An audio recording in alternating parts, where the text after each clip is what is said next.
Hello everyone, welcome back to Crypto Warehouse. My name is Brogan and I am with Mike. Good morning everybody and welcome to the Saturday morning show. We are full of energy, we are not tired at all, and we are having a great time. We've got a very educational show today. As I said yesterday, we were going to take a look at oracles. So today, as well as looking at Bitcoin and a few others, we're going to take a look at oracles, and in particular we're going to look at Pi and we're going to look at Chainlink, especially CCIP.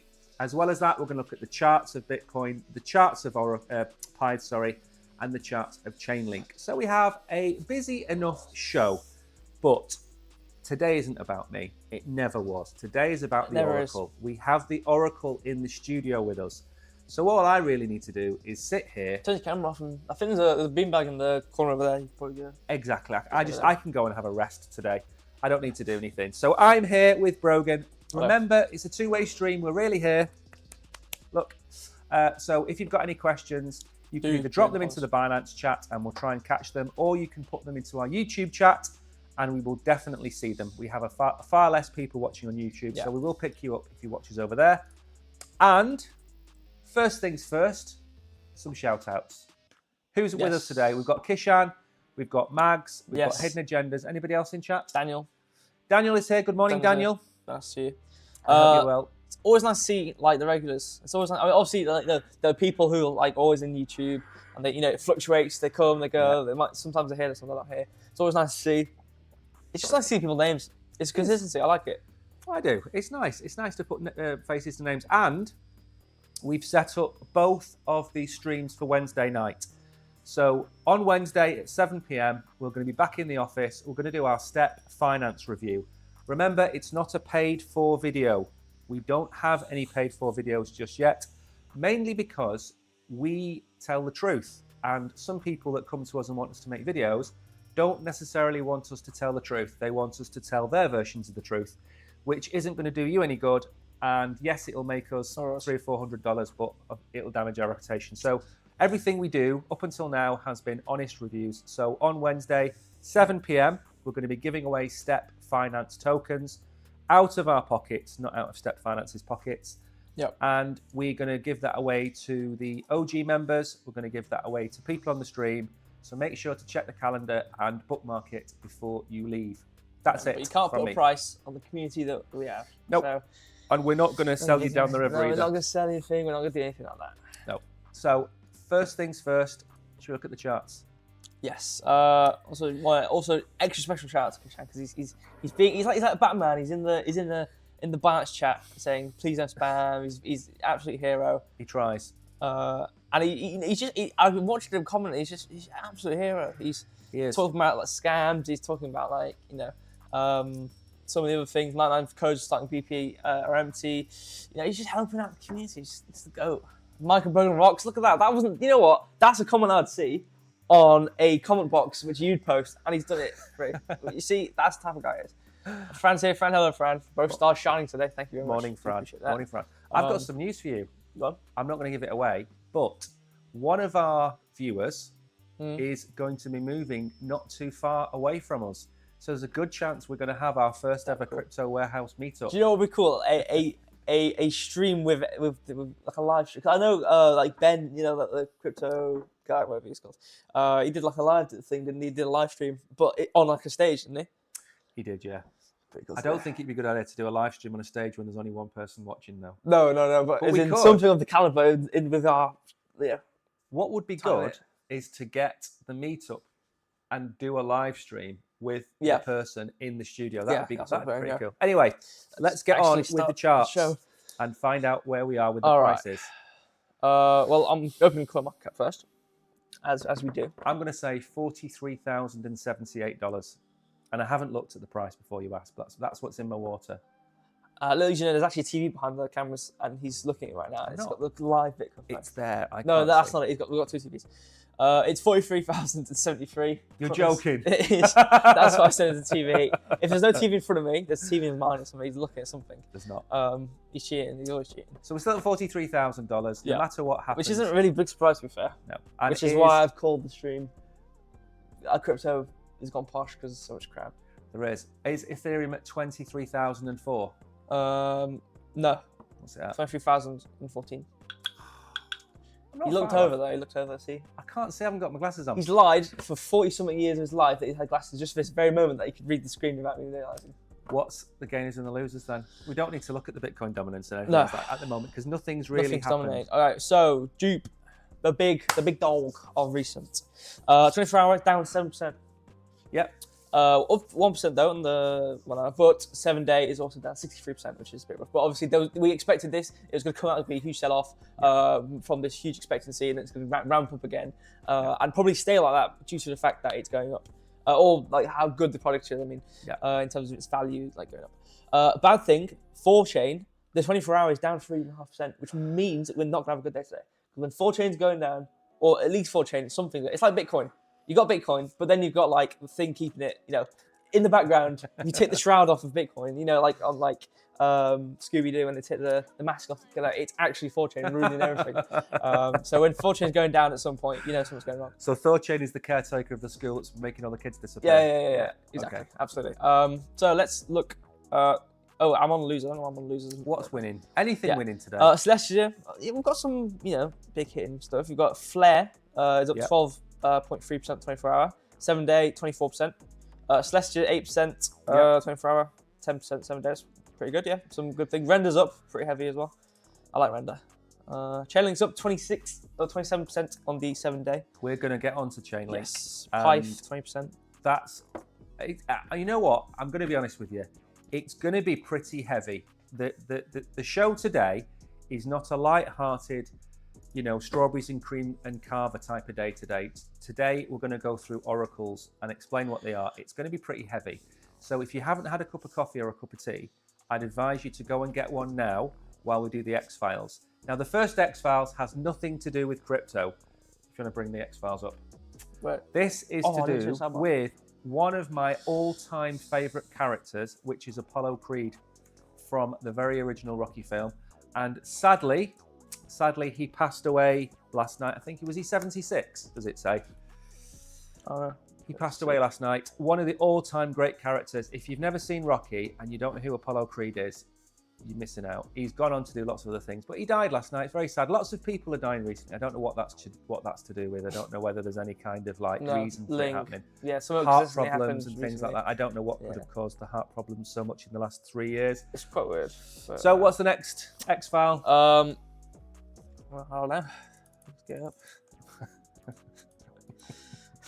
It's news for you guys. It's news for also news for him. That's why it's so impressive when you see me speak. And it's like being in the presence of a god because I'm assessing. I'm doing 4 things at once. I'm reading, I'm assessing, I'm drawing, I'm doing all these things. Blinking, breathing. It's amazing what you can do. Those are other 2 things. Okay, what's the next? I can't remember what they are. Stephen Nerayov. Breaking: the unraveling of the biggest financial scandal ever starts now. Ethereum's future hangs by a thread as the world's eyes are glued to revelation. The end game for Vitalik and Lubin, uncertain but inevitable. Our quest for truth is shaking the core of their empire. Stay woke, protect your rights, and embrace freedom. This is not just a story; it's a revolution. I'm not reading the article. But I was going to read the little blurb. Go for Ethereum Insider reveals progress on fraud lawsuit against ETH Foundation. So let me just clarify why this is important.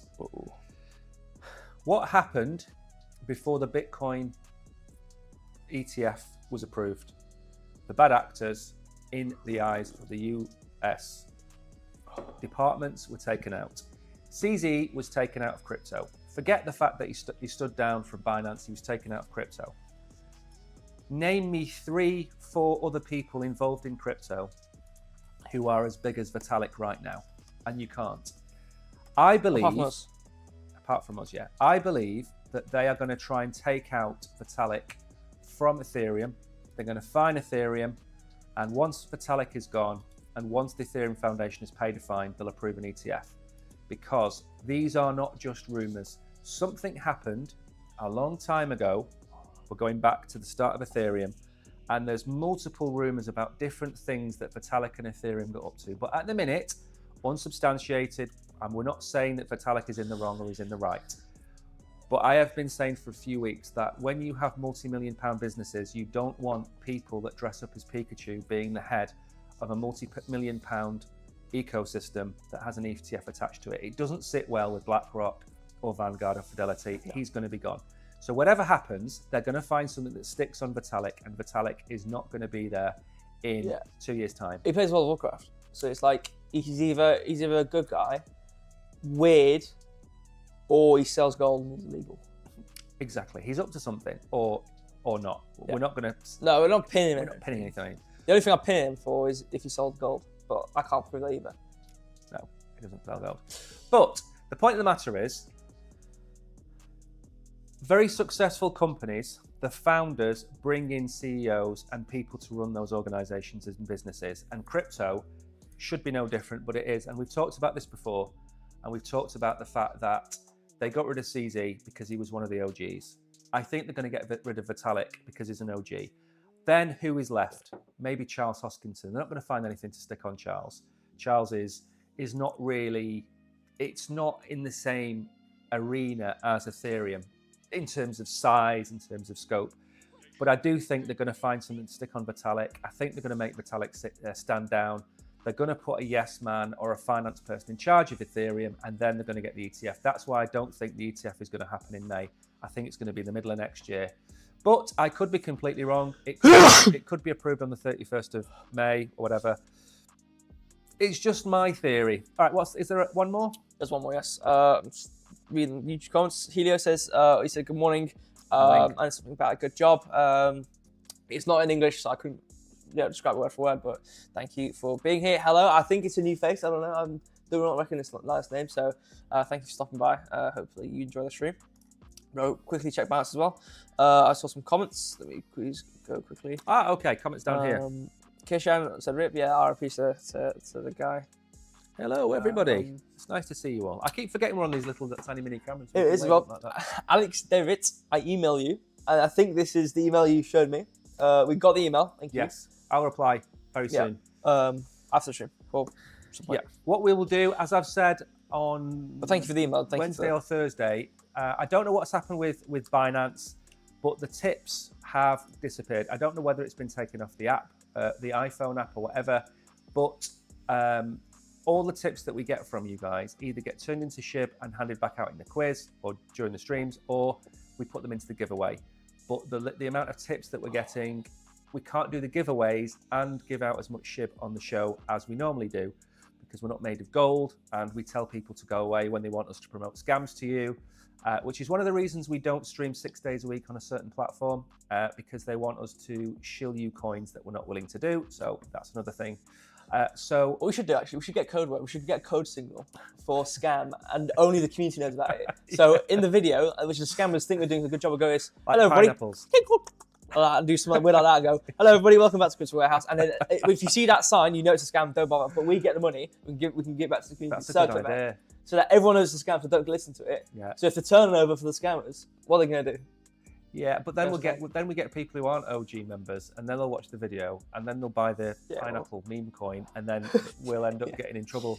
Yeah. So that's the problem. We are poor by our own making because we don't shill to people, and because of that, we have a choice. We either give it out as SHIB, or in this instance for this week, what we're going to do is we're going to build it up towards the Wednesday show, and everything's going to be converted into step tokens, and we're going to give them out on the show. So that's what we're going to try and do this week.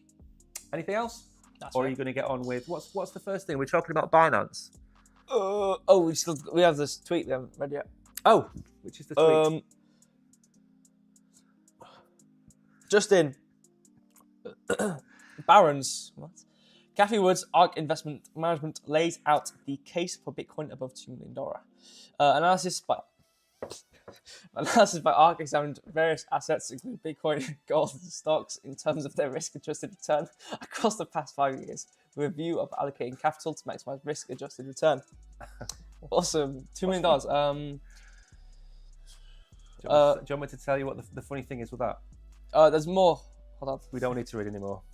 It's just the headline. We don't need to read it. Oh, so basically said, in the scenario where we reach $250 trillion an asset base, then it can go to $2 million. Thank you so much for saying that. couldn't film myself. Kathy Wood is one of those.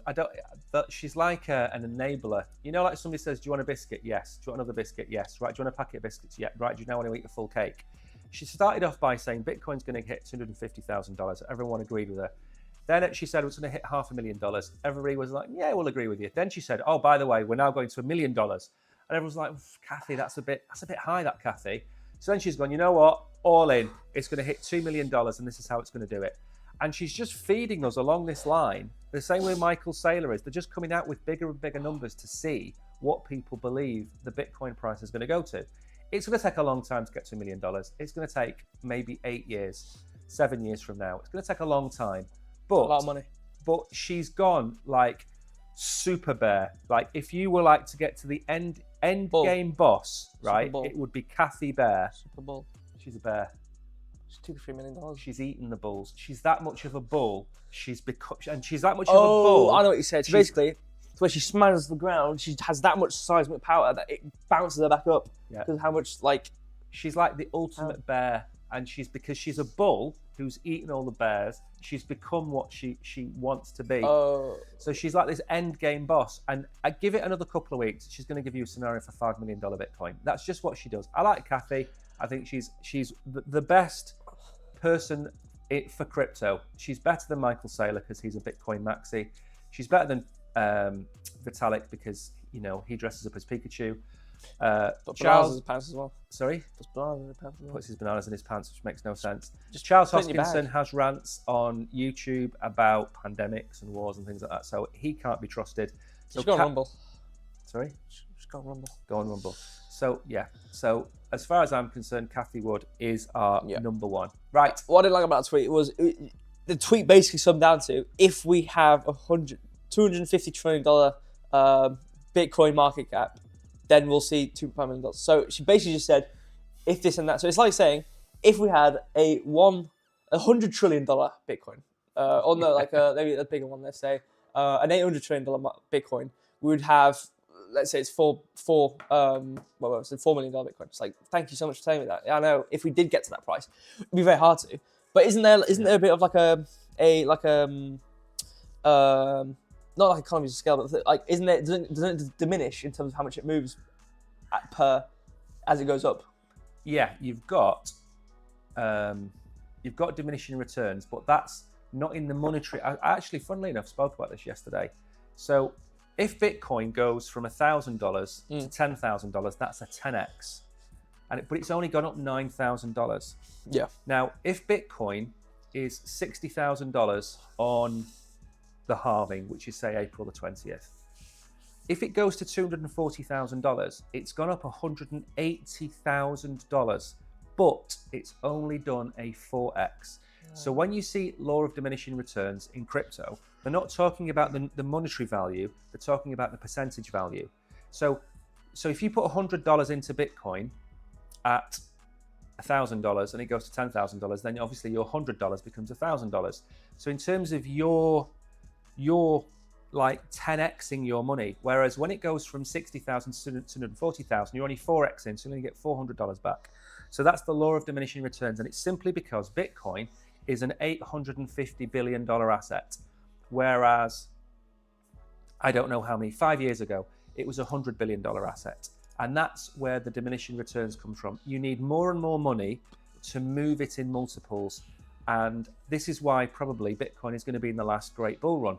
Because even if it gets to $240,000, in the next bull run, where's it going to go? $500,000? Well, that's only a 2x. Where does it go after that? Does it go to 750,000? What's that? A 1.5x?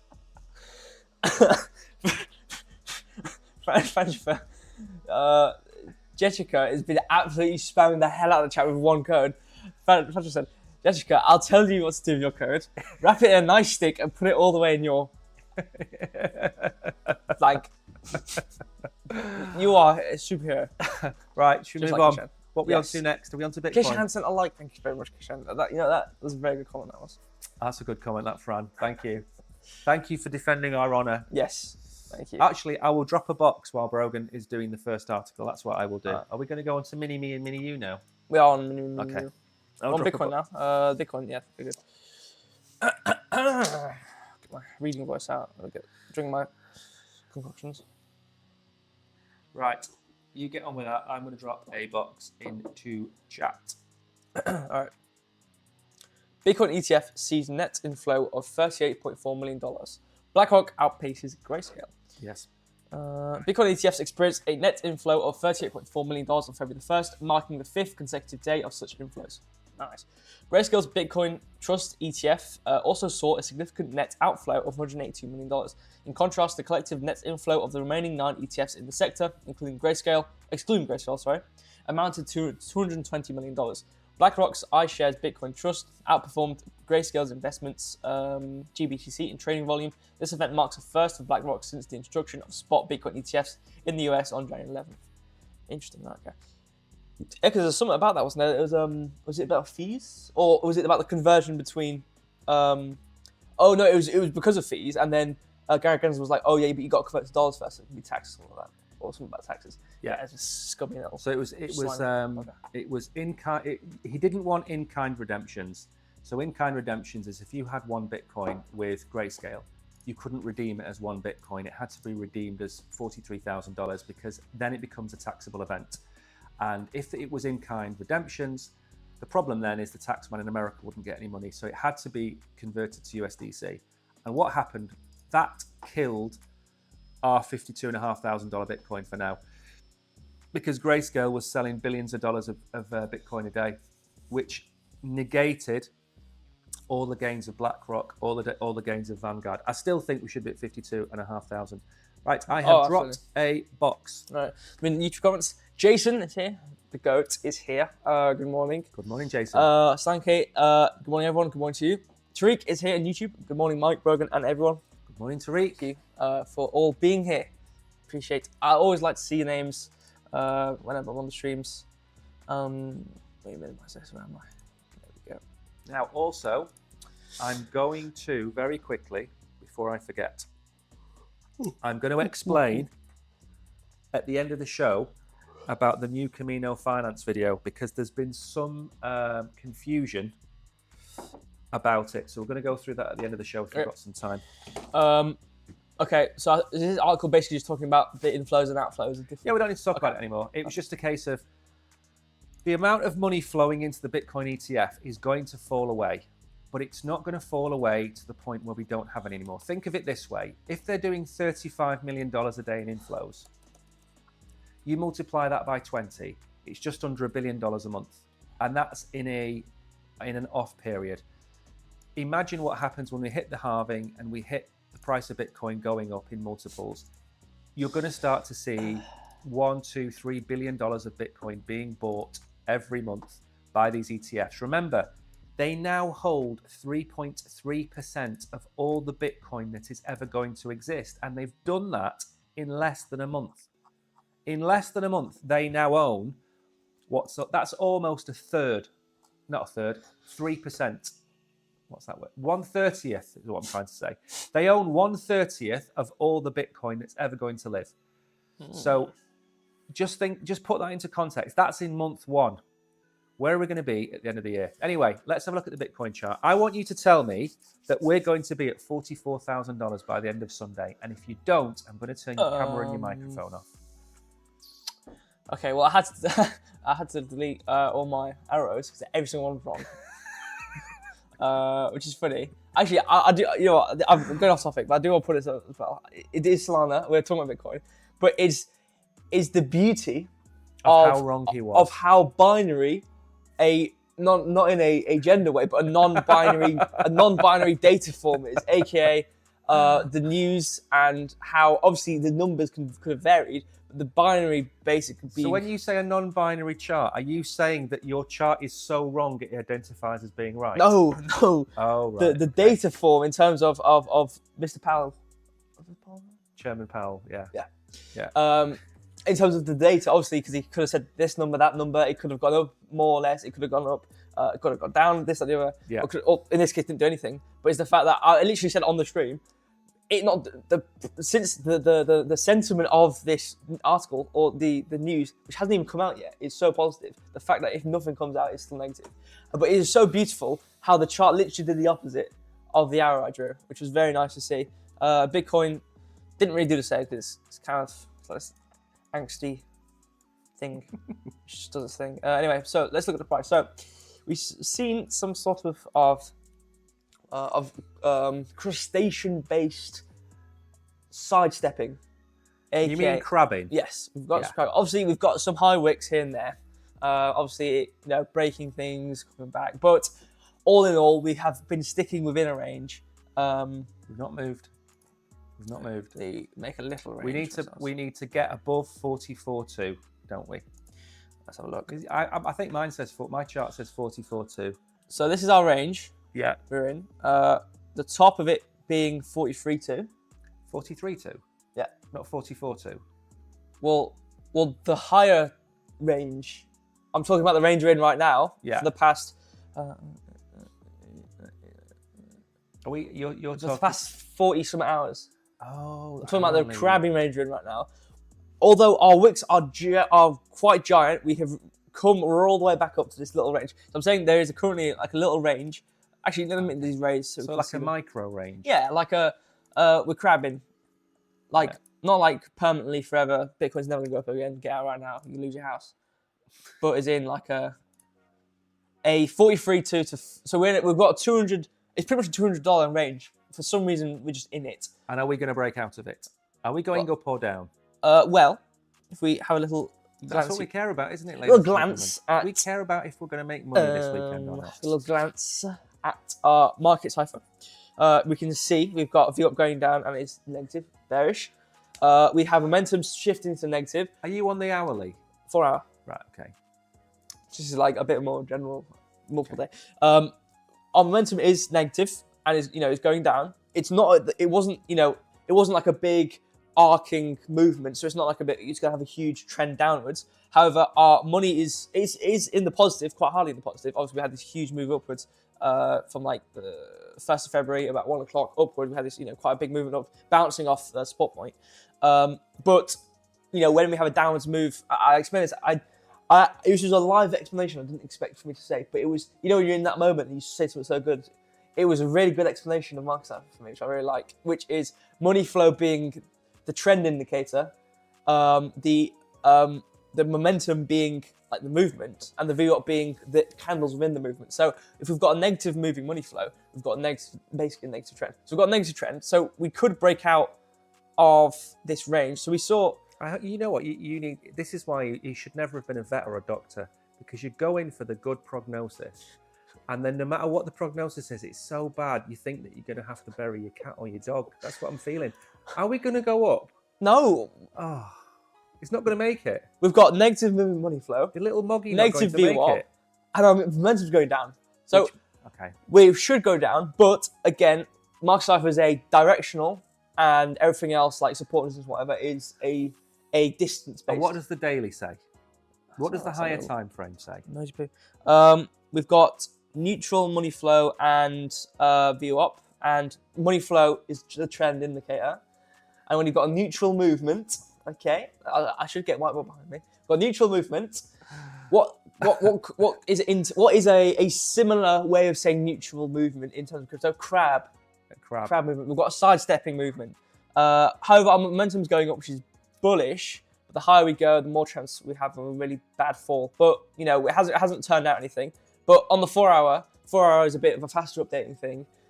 So we could see ourselves, if we continue to go down, which is what the 4 hour is suggesting to us, could see momentum on the daily start to shift as well, and things start to point downwards. So we could see ourselves bounce. We could see ourselves break negatively below 43,000, and probably come towards the $42,000 support, and then yeah. But I mean, it's not like this is a data based. This isn't like a bunch of volume suggesting that we're going to stay in this range.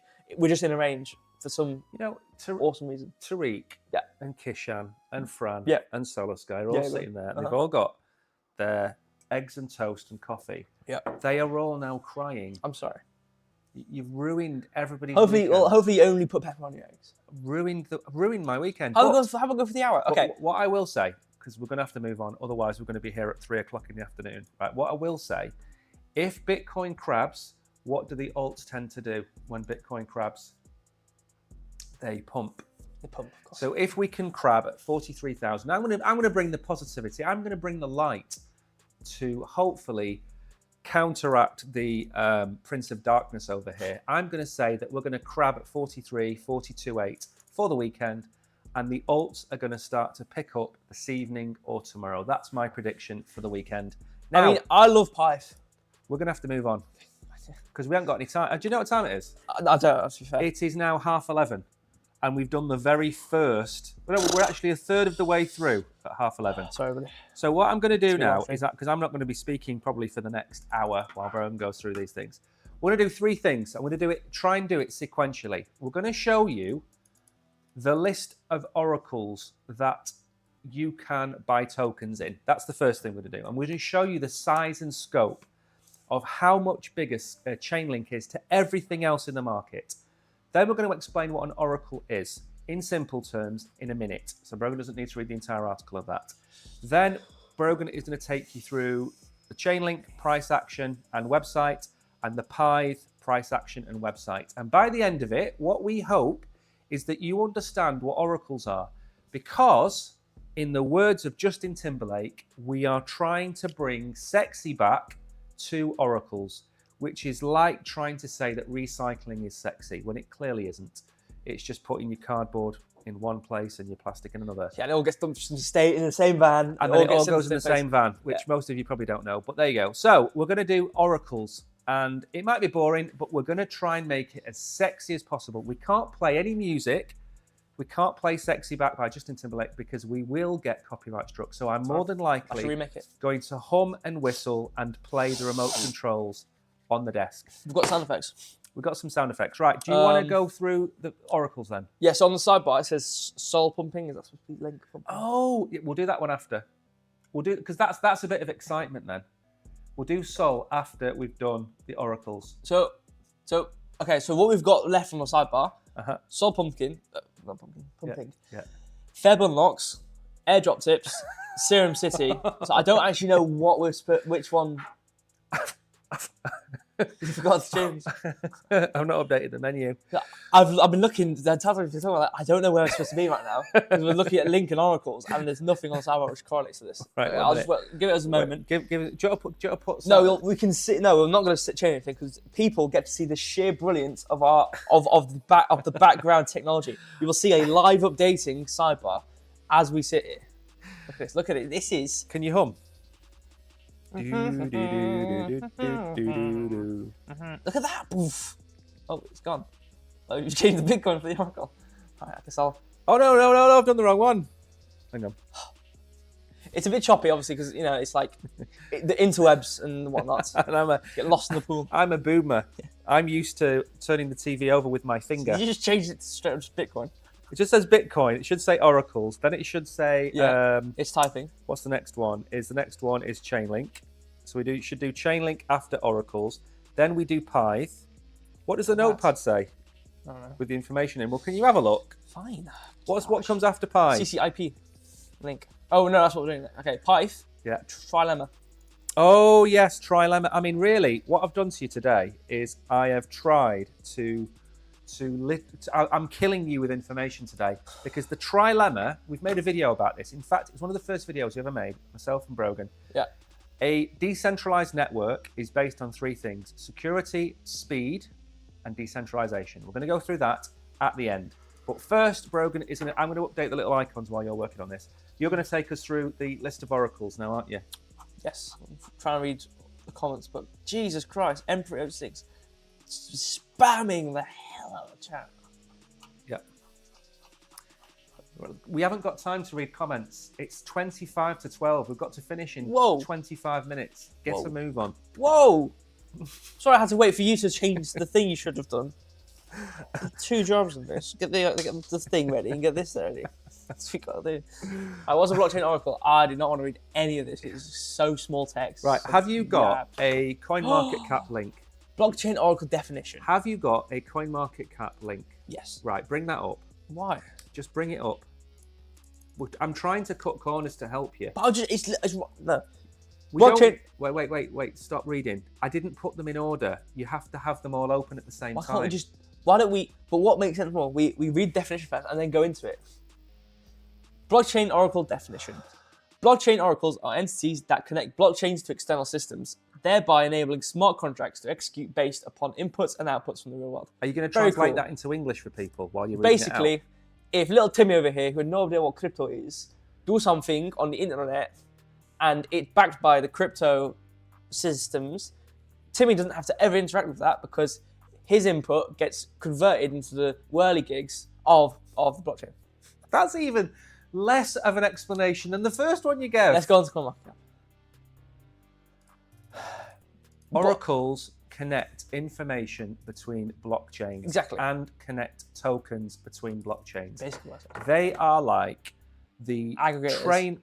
train lines between different cities. Each city is a blockchain, and Chainlink is the train line connecting them and passing information and tokens back and forth. That is what they do. Chainlink, in one example, will allow the movement of USDC from Ethereum to Solana to Avalanche to wherever else it might be. But it can be information, it can be tokens, and they glue everything together and they create that magical thing called interoperability where everything is interconnected.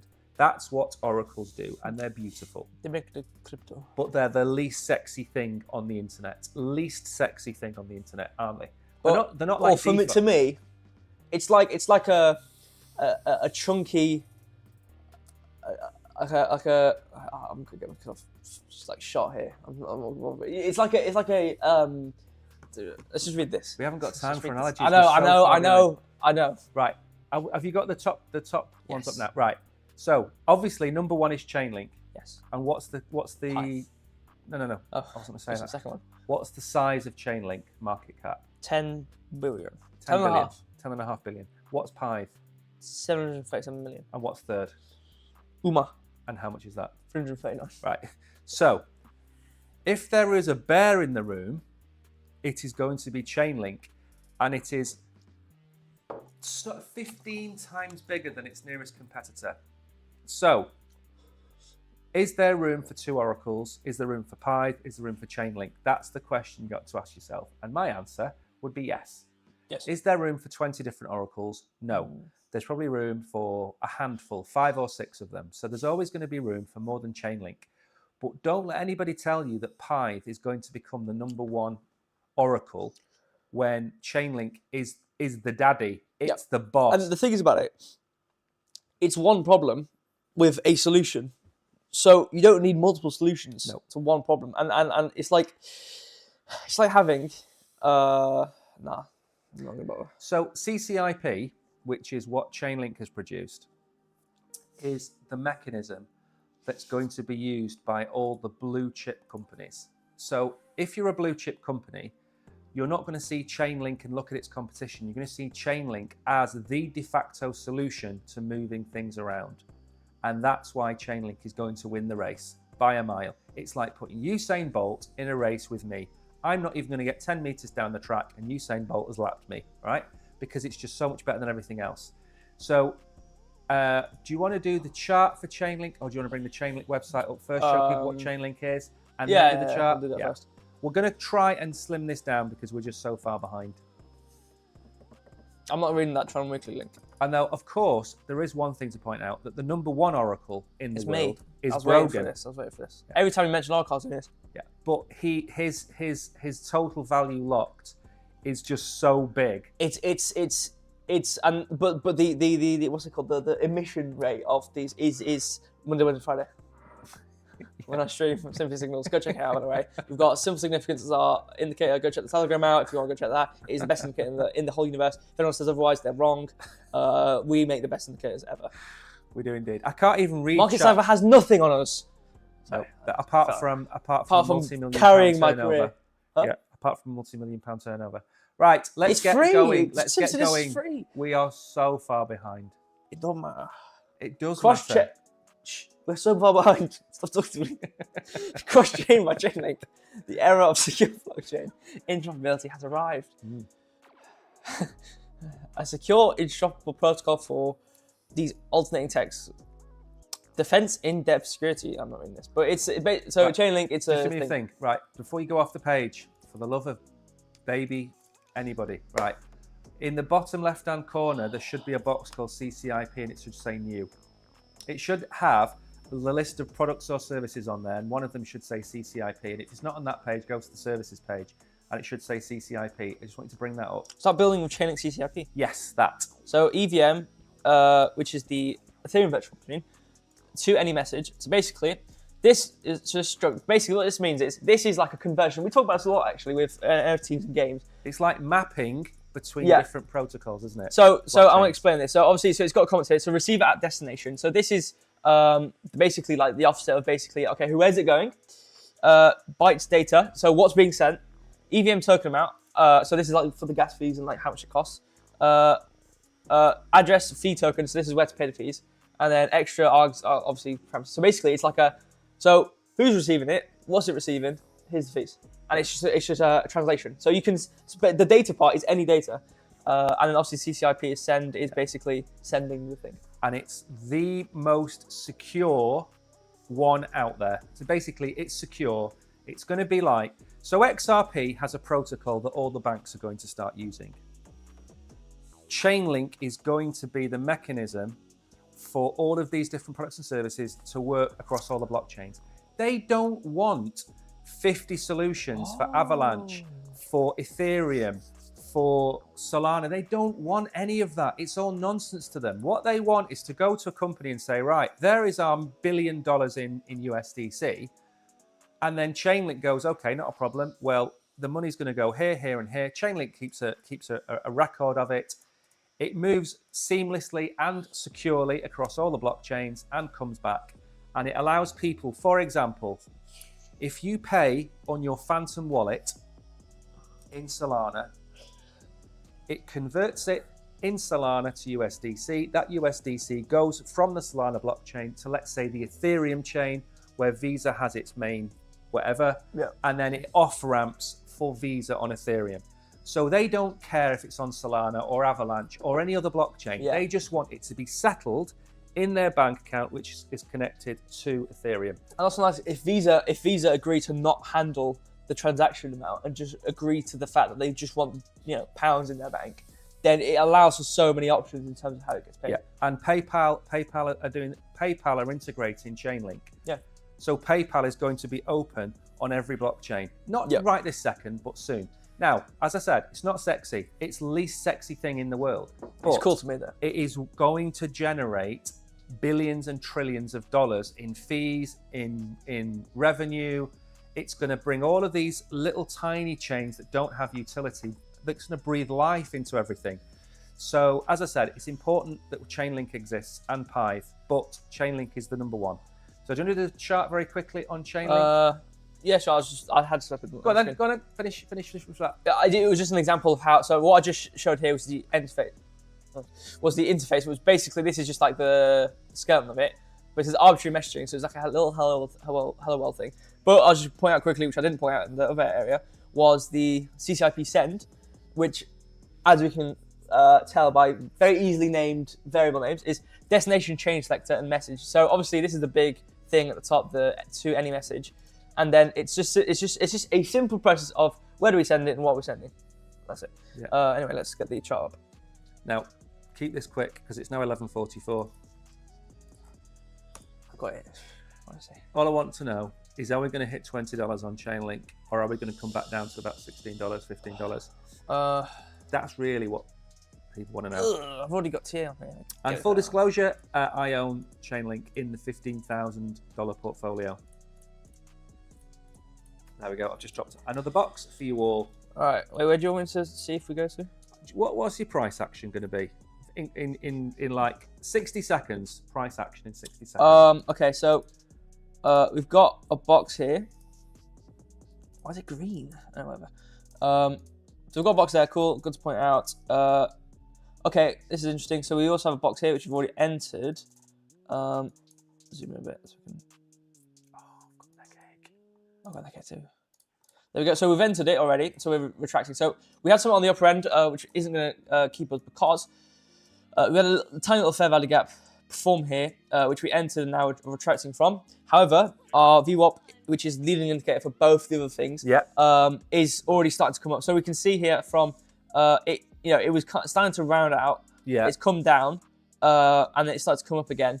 Obviously, we're retracting a bit, but it hasn't really shown replicated. And the VWAP was kind of demonstrating that, but it's still pointing upwards, so we should still be going up, which is good. So if we continue to do that, that means our momentum. I wasn't expecting you to say that, believe it or not, because we had such a run up. I was expecting a bigger retracement.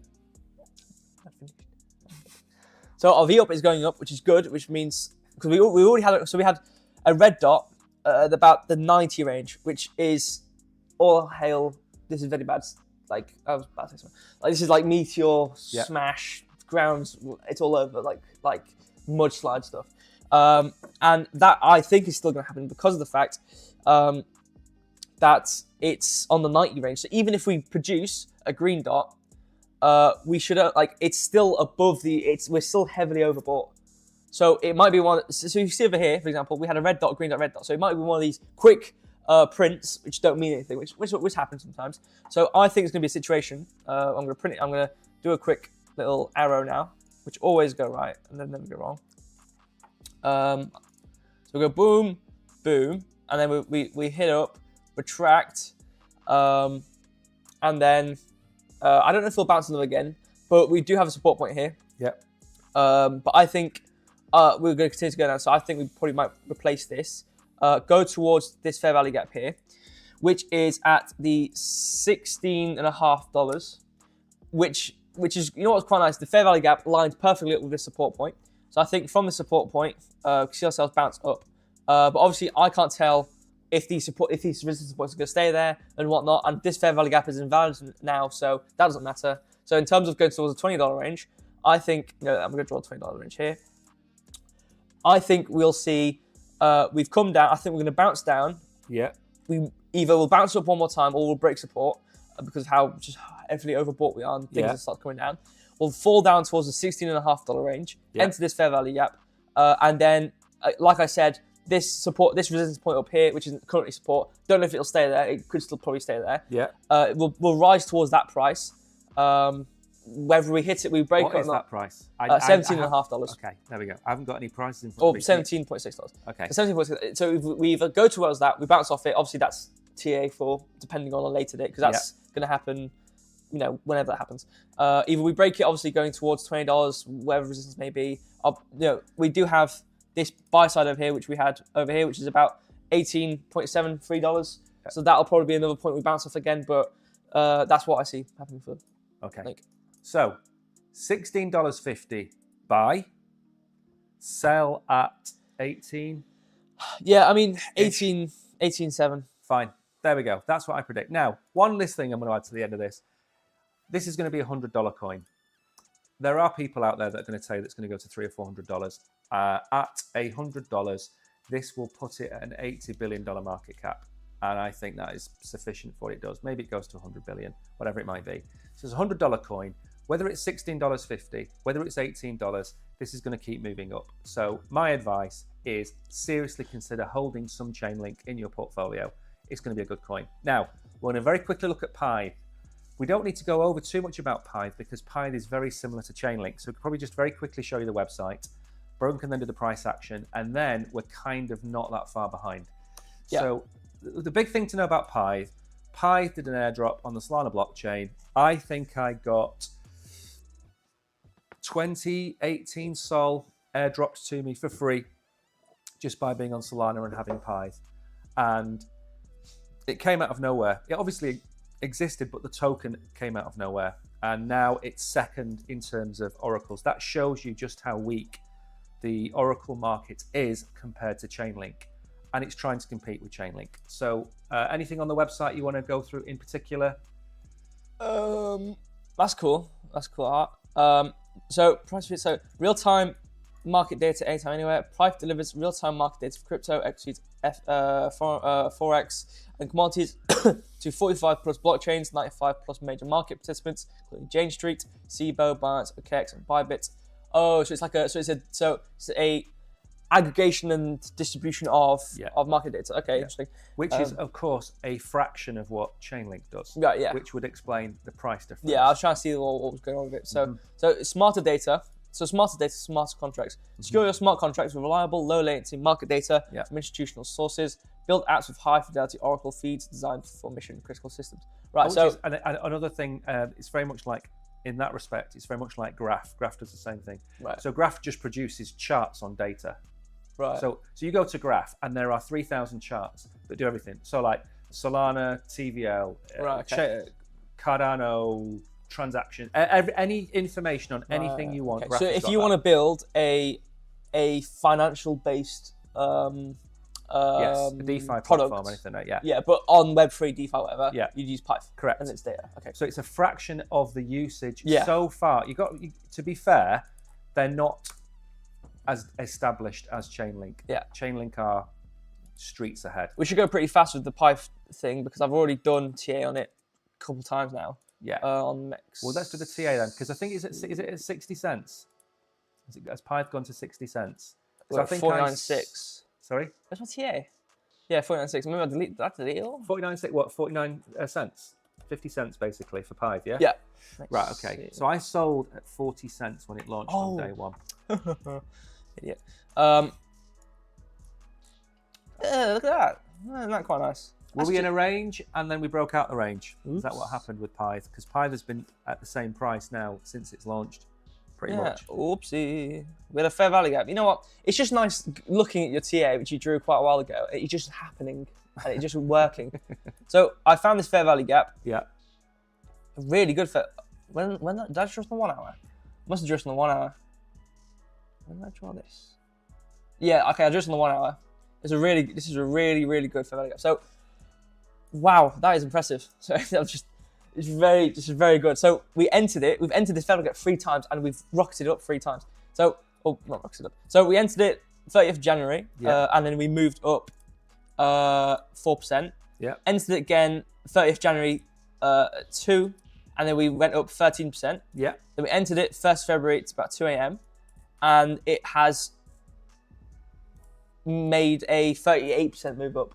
Okay. So this $39.22 area is just godly. So I'm going to leave that there because that's pretty impressive. This is on the 1 hour there. It does look like we're printing something pretty interesting. It does seem like we're printing another fair value gap as we speak on the 1 hour. Yeah. When this will close in 8 minutes, so I think this will stay open.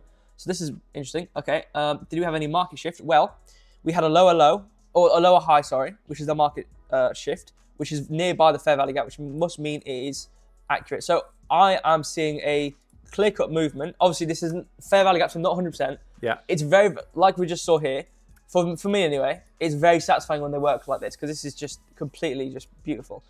But the way I kind of see it going, I'm gonna use. Let's do this. Let's where can we go to? About here, let's say. Let's just go off this previous high point which we bounced off. So, I'm going to use the pen for this. It's like Oracleception. This. It's an oracle looking at the TA of an oracle. Yeah, it's pretty true actually. So we could do something like this, and go towards this price point, which is. I can't see the price points. You have to tell me what the price points are. I'm not finished. Okay. Or there we go. So we've got a white drawn line. Just so and a white arrow, by the way, everything levitates in this room. Yeah. He does his TA. I'm still holding on my phone, like here. It's like the Omen. Everything floats. So what we've got here. Actually, let me point the price out here because we're at 50 cents. Yeah, 50 cents right now. That's the price. 49.39. Yeah, it's a bit 50 cents. So at 47.80, which is the midpoint, which is normally where it goes off accurately, but it's not always. And what's always good to see. So this, you know what, this is quite clear. I really like this actually. This is really accurate.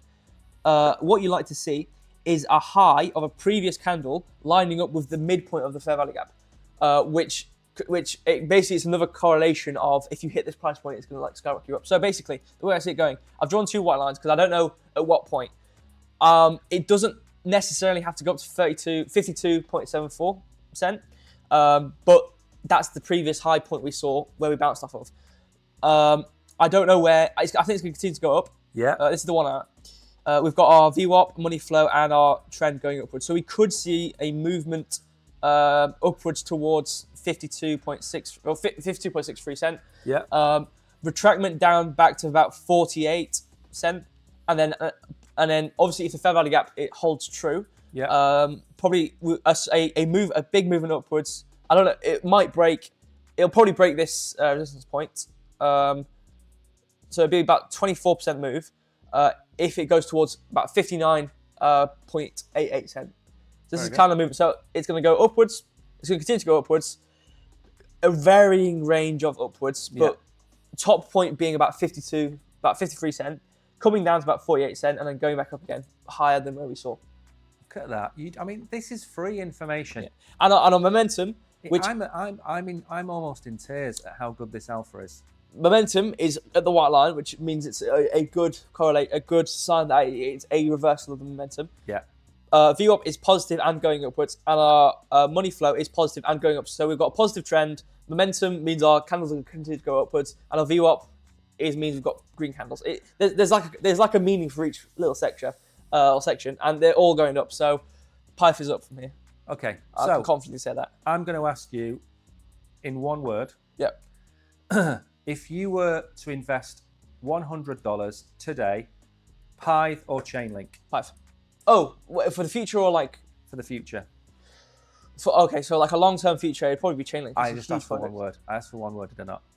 I know, but you have to think. It's like put $100 in for like, because like this is gonna go like. If you have to put $100 in to one of them today and hold it until 2026, what? It's gonna be Chainlink. Chainlink. Okay. But no, there's no buts. No. Don't want to know. Right. I'm going to say Chainlink. The only thing I'm going to add to the end of this, so we're both saying Chainlink. The only thing I'm going to add to this is you need to look at market caps.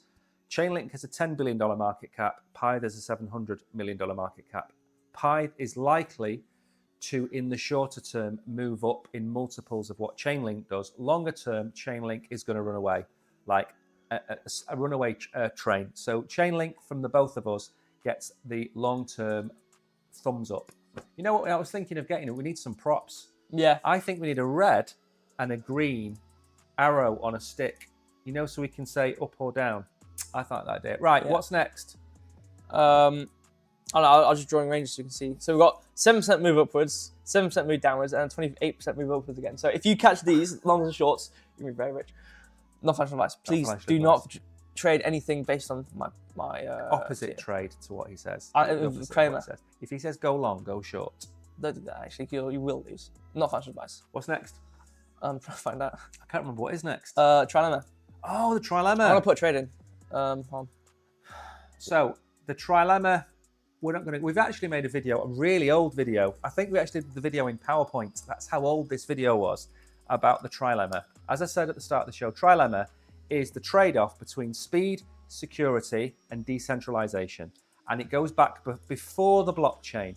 So it goes back to distributed computer networks across different sites. You know, whether it be IBM back in the day, whether it be governments having different sites across the UK or America, wherever. But back in the day, if you had multiple sites all running off the same network, it would run like a dog. It would just be slow because they all had to talk to each other. It was a disaster. So the trilemma, what is this article about? I believe it's discussing whether security has to be put at risk for having decentralization. Yeah. Hold on. I believe that's the case. Sorry, it's probably one of his fangirls messaging him. No, it's not. I'm putting a long in. On what? PIFE. Definitely short PIFE. If he's long in PIFE, short. There we go. It's red now, but don't worry, I'll go. PIFE long, put in. Right, next. The trilemma. See, that's live trading. You don't get that anywhere else. You don't get this kind of might alpha. get that a couple places. You don't get this alpha on... I'm trying to think. You know, I need to move my... Do I need to move my camera? I'm in the middle. What's going to go on this long? Either it'll go up a tiny bit, go up a bunch, retract, and then go up. So it's going to go up at some point. So I'm going to win. Trilemma. Yeah, I'm on it. Do fast blockchain. So that's not like do fast. Okay, do fast blockchains have sacrifice security? We talked about this. We talked about this, didn't we? The holy grail. Oh my days! It's like speed, scalability, and security. Streaming with somebody with Alzheimer's. I've just said it twice on the stream. Have you said the? Yes. So it's the speed, scalability, and I wasn't listening. I was trying to put along in. We've got speed, scalability, and security. Do blockchain trilemma. While trade-offs are unavoidable, it's speed, security, and decentralization. I thought it was the three S's: speed, security, scalability. Damn. When you apply it to crypto, it's decentralization. Right, okay. While trade-offs are unavoidable, experts interviewed by Crypto News believe that the blockchain look at that. Put the phone down. That the blockchain trilemma sheds light on the challenges developers fit. And I'll make sure we're not on.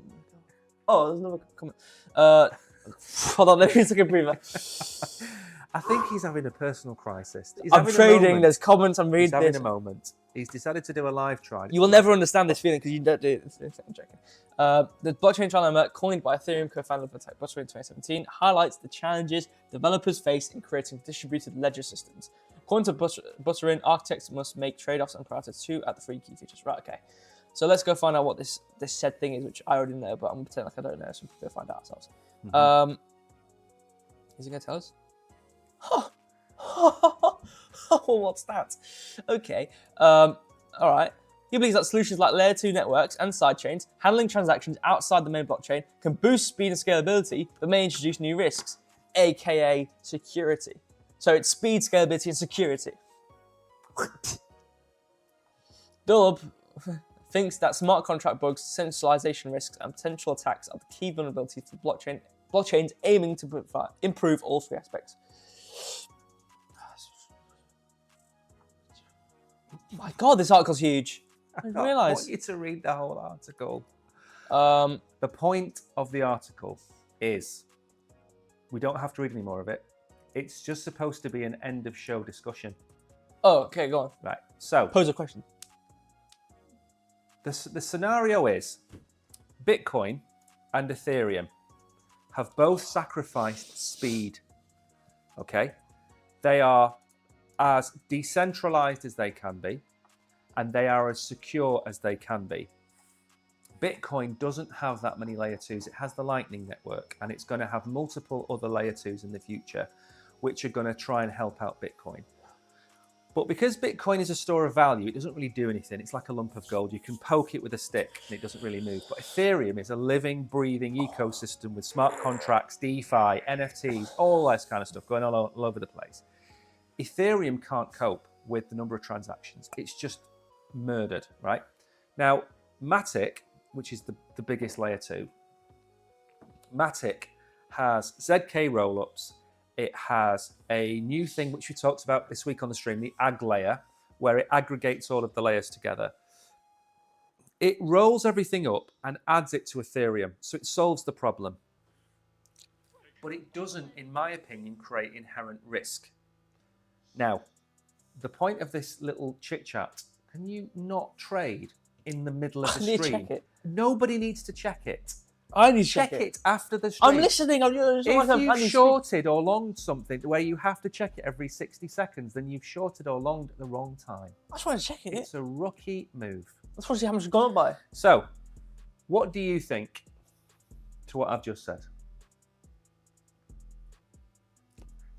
Exactly. Wait. I'm remembering what you said. Hold on. Has no idea what I've said. He's like that with this phone. The more you're speaking and making noise, the less I can remember. But I don't think you posed a question to me. You just posed a question. No, I didn't. I've just said, what do you think of what I just said? I know that. You can't do that because then I had to be listening to the entire thing. You can't just say, listening.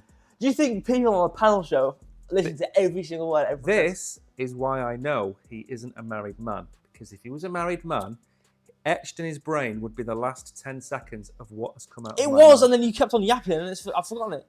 The question or the scenario is, Bitcoin and Ethereum, the two biggest, where did I let me? Yeah, Bitcoin's used to poke up a stick, can't do anything. No, Ethereum, I don't want you its usability, but it chugs down. Yeah, go on. Tariq, I don't know how I've still got hair left. don't know how I've still got hair left. Deal with this.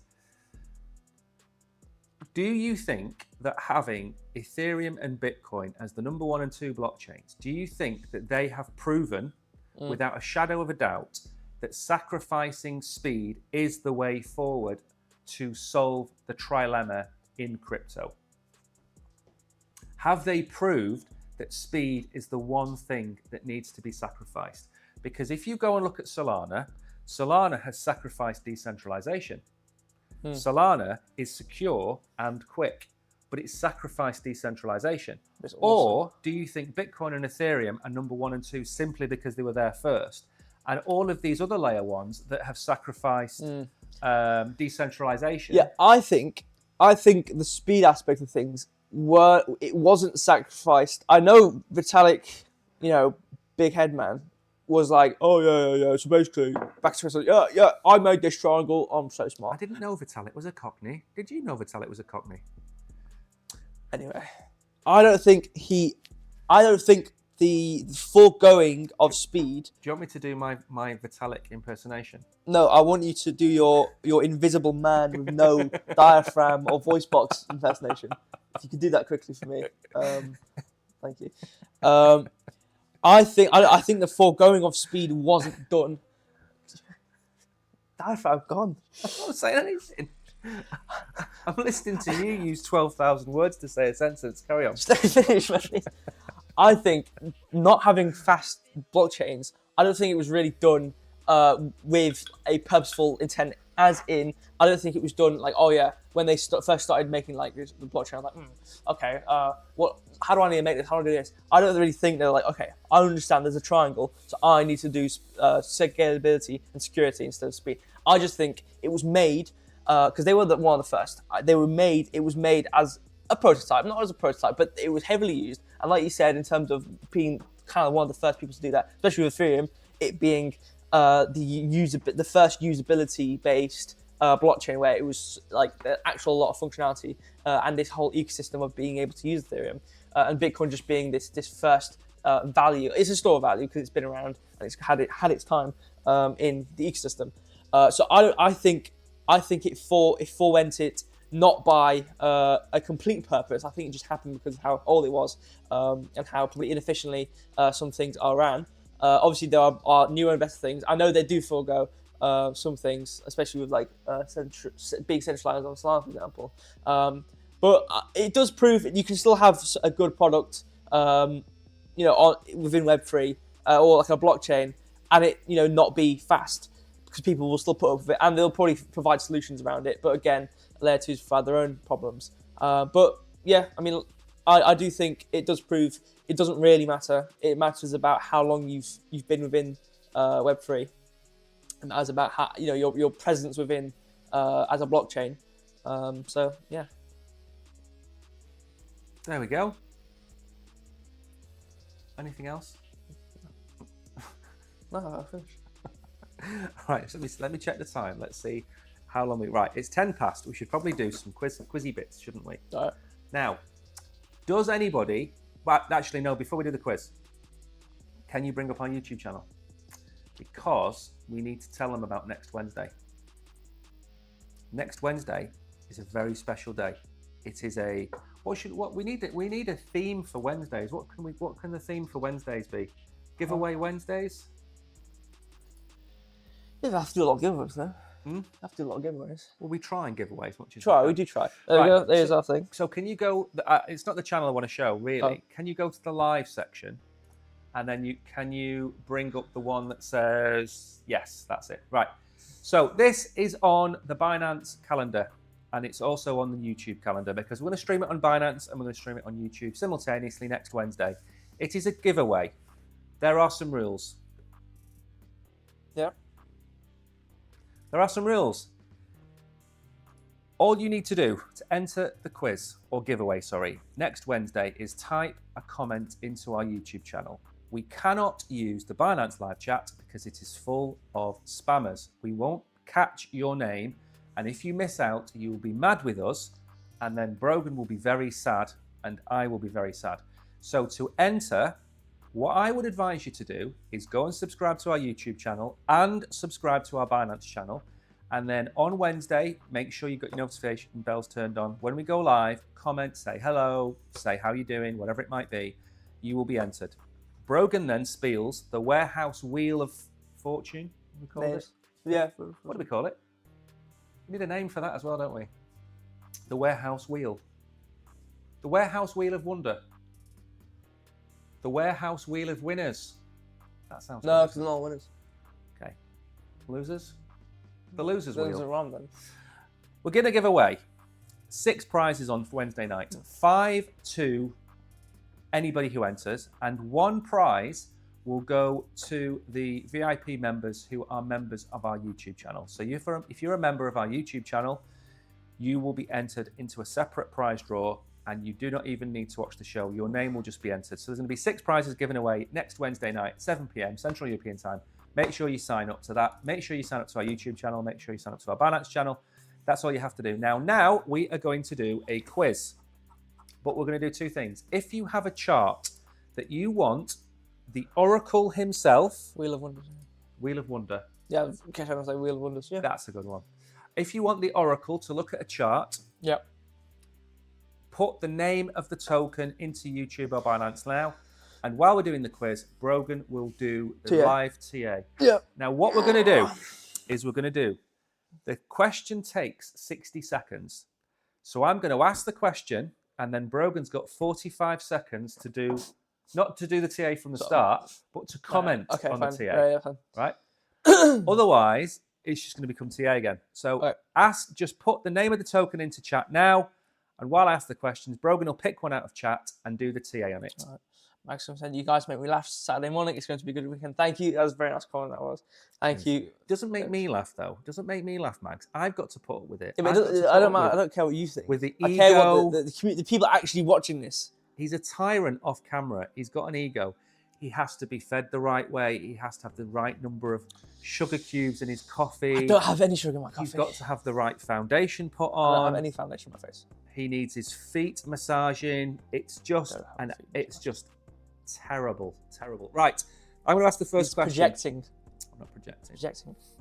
Everything has to be perfect for him. I have to carry him on a chariot when I walk down to the office. I have to carry everything in my hand. I've got the bag and the laptop. He's got an empty bag. He's pretending like he's doing something. Fraud. He's like Taylor Swift. How are we supposed to read chat? I know. How are you supposed to read this chat? That's why I don't go on it. I really just don't go on it.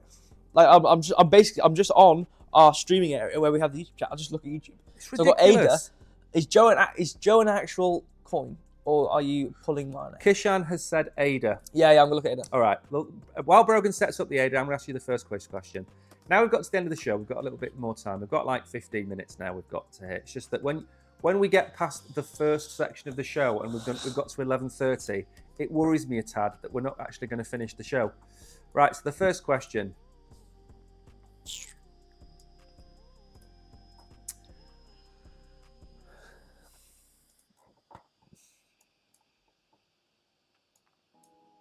And we're going to ask you Brogan's favourite question.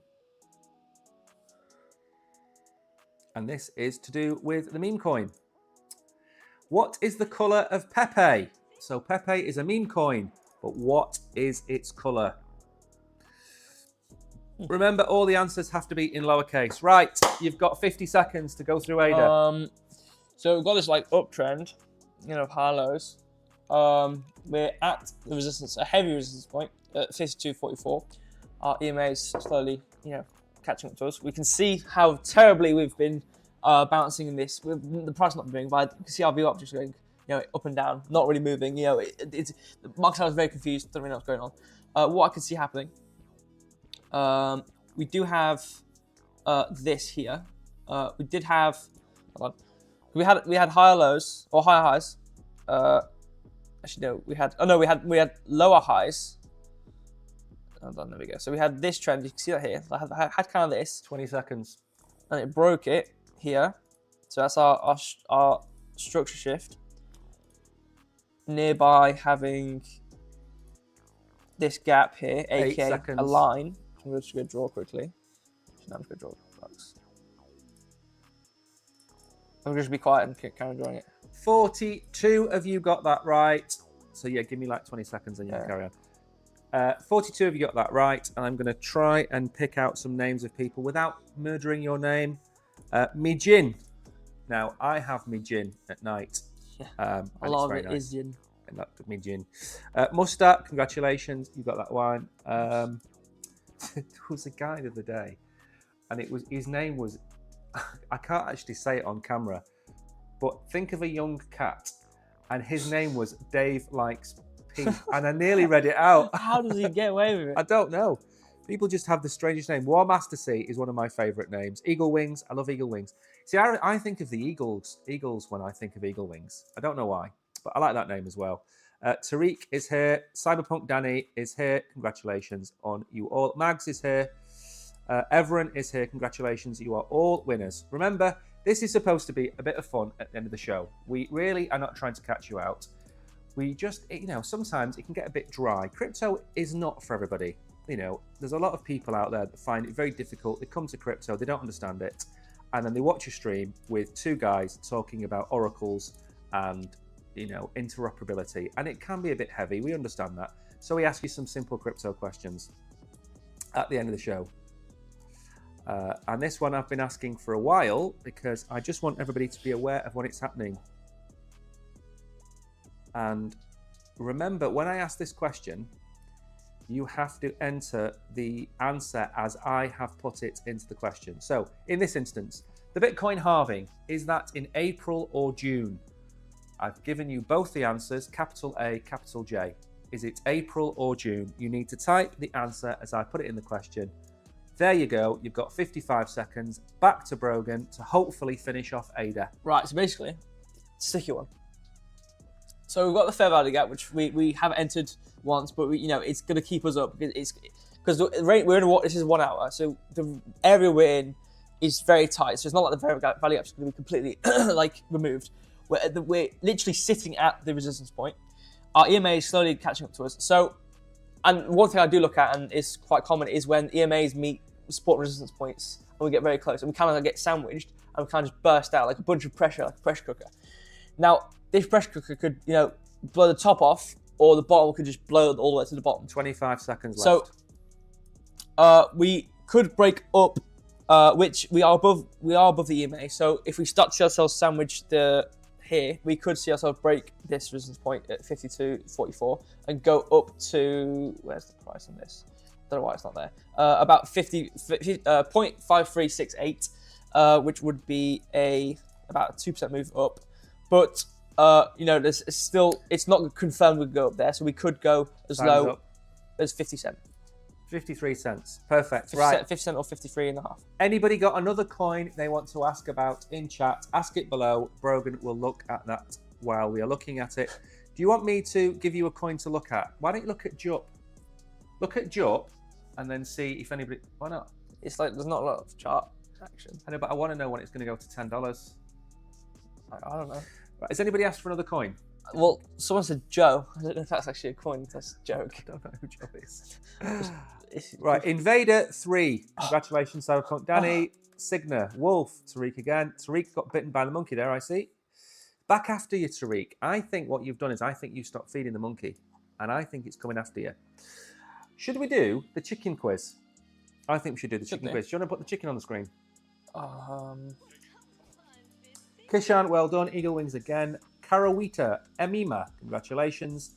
Hamzari, congratulations. So the chicken question is, I'm going to ask you a slightly more difficult question.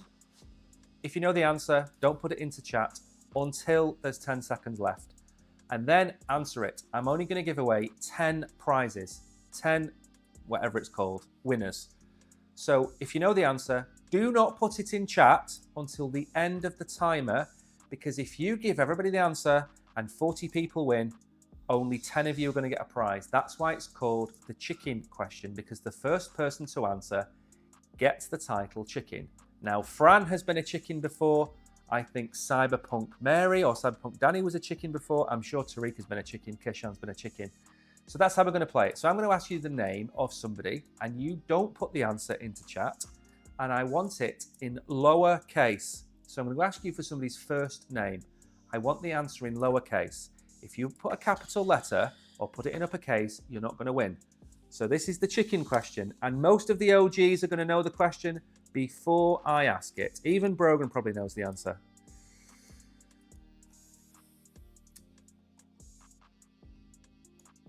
Okay. What coin have you got up there? Joe, I don't know. I'm contemplating looking at the 1 hour or the 4 hour, because literally, if I look at 1 hour, 4 hour, it literally looks like two completely different charts. I don't know, like look like that. It's completely different to that. I don't know what to look at. Right, I'm going to ask the question now, and then you got 45 seconds. Ready? Yeah. So, what is the first name? The first name of the founder of Solana. Now, if you know the answer, for the love of God, don't put it in until there's 10 seconds left. There's only going to be 10 prizes. If you guess after 55 seconds and everybody gets the answer, you're not going to win. Go. Right. Okay. So, what we've got right is our momentum's negative. VWAP is negative. Money flow is negative. So we've got a downtrend. We are also sitting. We've tried to break above. We're sitting at EMA price, which is about 46.85. You see there. We've tried our best to break above, but it seems like we can't. So. And we have it. We're starting to, and it's lasted long enough for us to have a downtrend. So we could see ourselves retract to 45.45, which we saw earlier. Yep. 10 seconds. We could probably. It's probably kind of like one of those things where we're going to retract, I think. Perfect. Right. Okay. 11 people. 12 people have got it right. That's a good chicken question. Now I've got a confession to make. Yeah. I saw somebody type the answer with 30 seconds to go. And not only was that somebody one of our OGs, it was Mags. No. Mags put the answer with 30 seconds to go. What are you doing, man? So Mags, unfortunately today, you are the chicken. You know what you could do with? You know where that chicken is now? Just put Mags above it. Okay. That's what we could do from now on a Saturday. We'll put your name. Right, 12 of you got it right, which means there's going to be 10 winners. 2 of you have missed out. Tariq, Eagle Wings, War Master C, Bushrab Boo. Bushrab Boo, by the way. Why? Because one day he gave the answer away after 57 seconds to go, and 50 people got the question right, and only 15 people won. And the chat had a go at me for about 5 minutes, and it was Bushrab's fault. Fran won, Kishan won, Mags didn't get the prize. So 12 people, 2 didn't get the prize. Mags went first and didn't get the prize. See, that is karma. Binance user 26. I know if you don't listen, if more people win than prizes, you miss out. So unfortunately, you've missed out. You can blame Mags for that. Mags is responsible. Mags is the chicken today, unfortunately. All right, any coins you want us to look at? Farhan, Gable, welcome to the stream. Nice of you to join us. Right, next question. Now we've done the chicken question. We've got our chicken for the day, which is Mags. We can carry on. I'm seeing a little flag thing going on, which is pointing towards below a support point. So I'm going to have to draw 2 arrows now. On what coin? Joe. I thought we'd gone on from Joe. No, I couldn't. I hadn't finished. All right, there you go. Those are the 2 options. Sorry, best I can do. Sorry. All right, I haven't. I need to put Mags in. I'm doing it. Right. Okay. So next question for you out there. Right. Back to normal. Back to 100 gifts. Okay. An easy question now. An easy question, especially for that poor old chap that missed out. Ethereum is proof of work or proof of stake. Is it POS or POW? That's all you got to put. Ethereum, proof of work or proof of stake. Just type POW or POS. And it is 25 past 12. One thing that you might not realize, I know that these streams must feel like an absolute eternity to you. It must feel like you're in the dentist waiting room. But believe it or not, when you're sitting in here, it goes by in a blink of an eye. The only thing that doesn't go by in a blink of an eye is normally when Brogan's going through the TA and I've got nothing to do. But on the whole, it goes like that, doesn't it? Yeah. Like we've been streaming for an hour and a half. Price on the screen, by the way. Yep. Oh, yeah, I'm joining LTC. Should we do one more coin? Can I pick a LTC? coin? No. You doing what? Litecoin? Yeah. Who asked for Litecoin? Don't say Tariq. Did Tariq ask for Litecoin? Yeah. Tariq! Why? Because Tariq loves Litecoin. Oh, so I better say something good about it, huh? It's like, you've got, what do you call it? LL Cool J. Yeah. Which is ladies love Cool J. Well, Tariq should be TLL, shouldn't it? Tariq loves Litecoin. Oh, no, that's not good. TLL. That's a good nickname for you, Tariq. Oh, the answer's disappeared off the screen. Let me go back in and check what just happened. Damn, these coins are just... We did Python coin, very easy to tell what's going on. All the other coins, quite easy to tell what's going on. These things are just really not good. The question's disappeared off my screen. The answer... No, sorry, the question, has disappeared off my screen. I have no idea who won, but the answer is proof of stake. So I hope whoever put proof of stake won, but it didn't show for me. And my phone's gone to low power mode already. Right, so I'm going to have to ask one more question, and then we're going to have the Litecoin, and then we're going to have to go because my phone is going to die. If my phone dies, there's no more quiz. So last question. Let me think.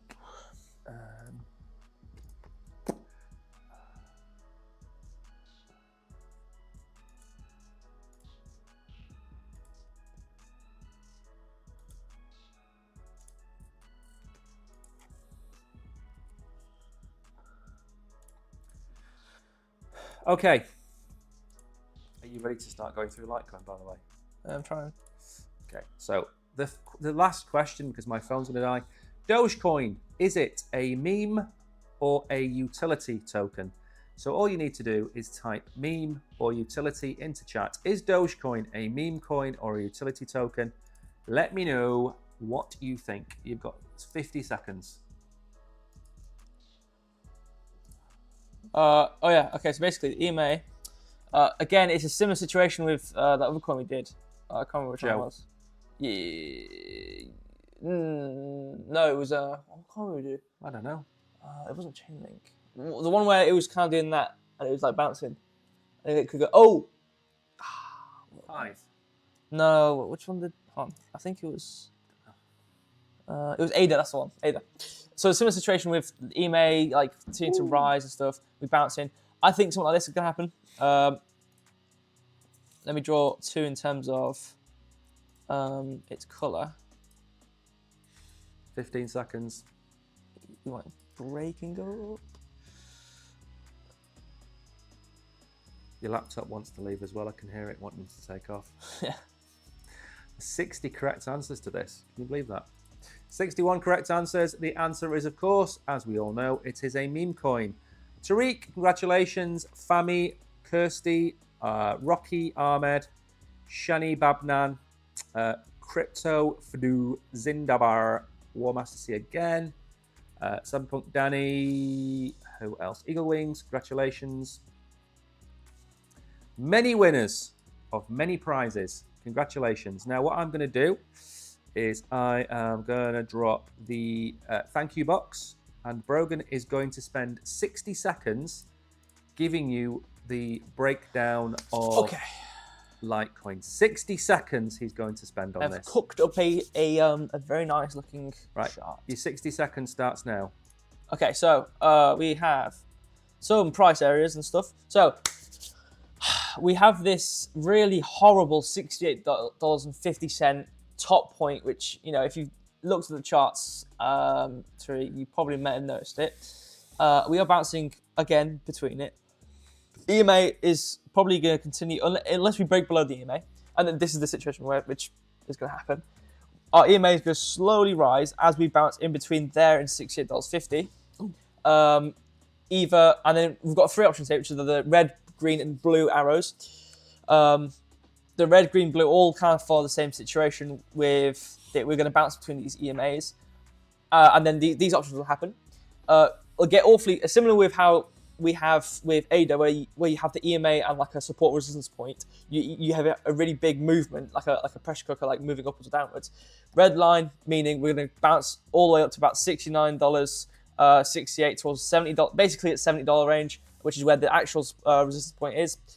Or with the red and the green options, we break below the EMA, pressure cooker, we break below.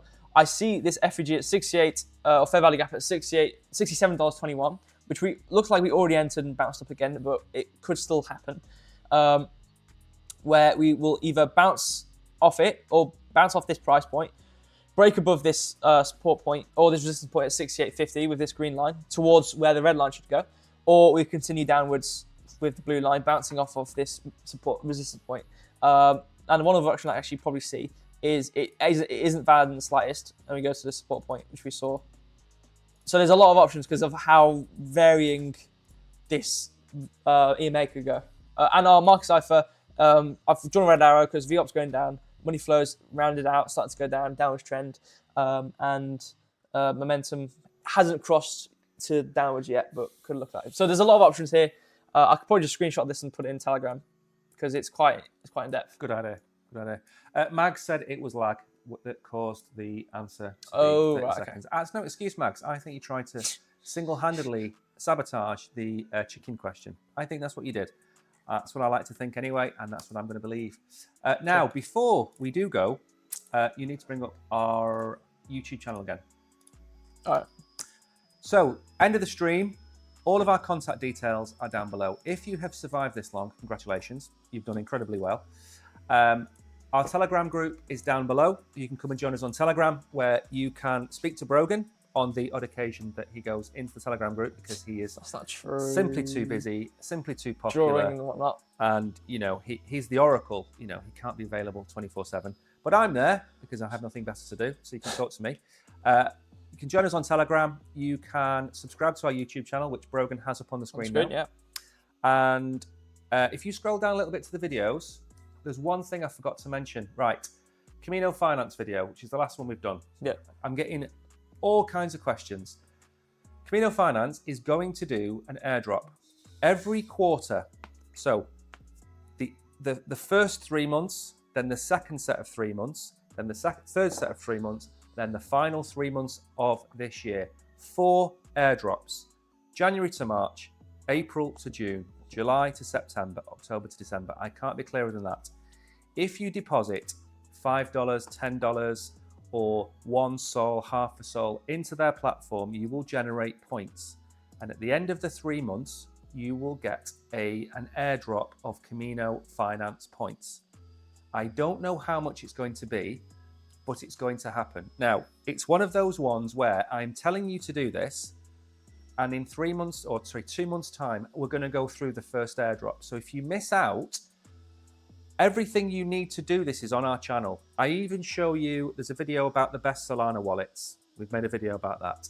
I've made 2 videos now, or even 3 videos now about Camino Finance and how to deposit funds there, how to start generate points. I've made the videos. They're 5 or 6 minutes long.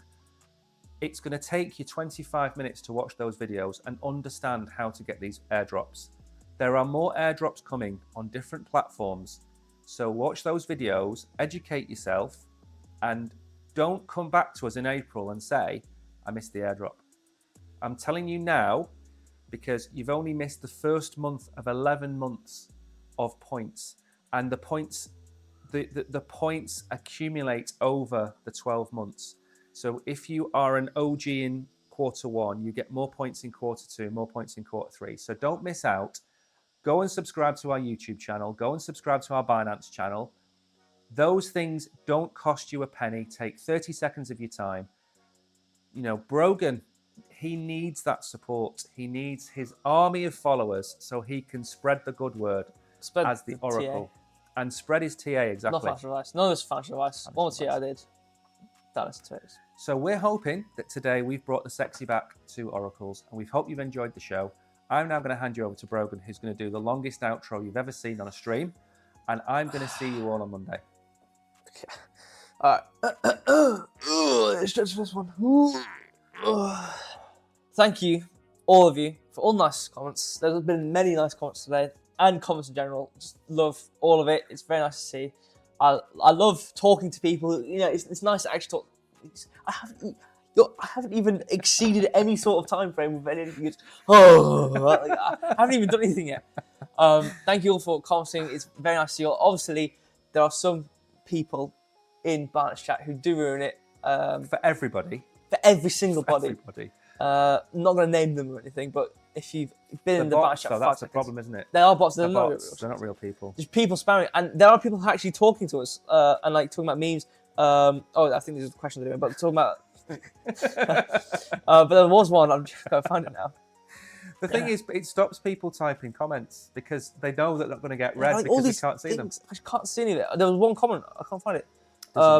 It was, I think, someone said Mark Cuban lets you buy NFL tickets with Dogecoin now, apparently. Say that again. Mark Cuban lets you buy NFL tickets with Dogecoin now, apparently. Yeah. It's pretty cool. But they were just talking. It's nice, and some people were talking about it is lovely to see those chat things. And I think I asked about Watch Joe. I think someone said it's not as mean, but it's also utility. So people do talk. It's very hard to see on Binance. But thank you, regardless, so much for commenting and just being here and supporting and watching us. Hopefully it was good. Hopefully the tier was good. I mean, it does make it a lot easier. The fact I have simple significance, it is our indicator. If you do want to go check it out, it makes things a lot easier, especially for me. It's free as well. I put a lot of effort into advertising it, and it's free. It doesn't cost you a single dollar or dime or anything. There's links in Telegram. If you're not in Telegram, very important. That is basically the place we are. We do have a Discord, but it's not. Telegram's our main area. So do go check the description out wherever you are on YouTube or on YouTube or on YouTube or Binance. Description, Telegram, great, cool. I stream Monday, Wednesday, Friday, some significance in the afternoon. So if you do want more TA, individual, hide your camera and look at me. Just look into it. Big edge. It's like, thank you so much for watching. Simple significant, get that out. Simple signals. I stream that Wednesday, Friday. So if you do want more TA, check it out. Basically, I'm getting distracted by this big oaf moving and waving and whatnot. Thank you. That's it, basically. Thank you. Bye. Broken Army, I'm in. Thank you so much. Kishan, the GOAT. Fran, the GOAT. Maxim, the GOAT. Tariq, the GOAT. Everyone's the GOAT. If you watch us, you're the GOAT. That's simply it.